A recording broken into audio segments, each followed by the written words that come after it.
New York State has strict requirements for getting a permit to conceal carry a gun.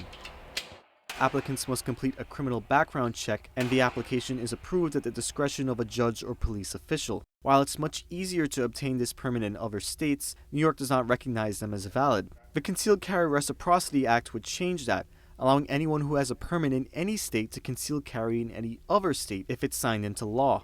Critics of the bill say this would allow gun owners to circumvent state gun laws by applying for permits in states with lower standards.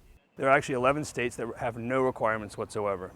So no background check, no training, and without a background check, for example, how would you know you're not dealing with a felon?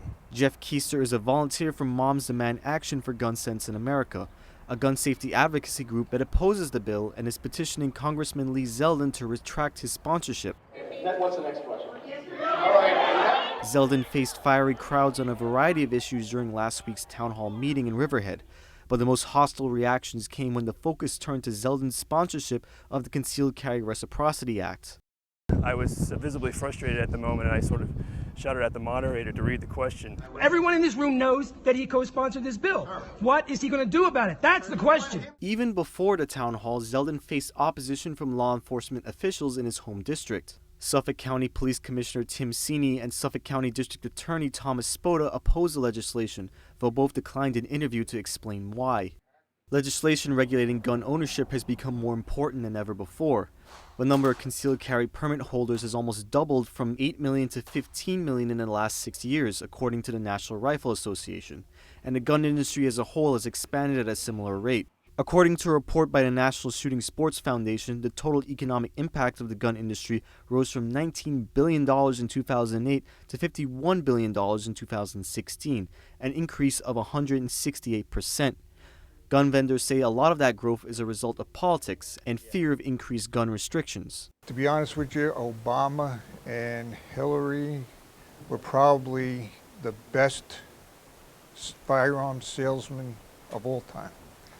They sold more guns, and they were the best thing that ever happened to this industry.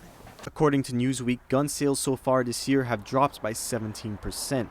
Industry experts say that's because people are more secure of their Second Amendment rights, a point that President Trump emphasized in his address to the NRA last Friday. The 8-year assault on your Second Amendment freedoms has come to a crashing end. So people are still buying, but they're not rushing out to buy something in fear that the gun they've always wanted is not going to be available anymore. Even if the Concealed Carry Reciprocity Act passes, New York state law does not allow open carry, meaning that someone walking off the range of a handgun like this would have it on their person, not on their belt. For Stony Brook News, I'm Chris Cameron.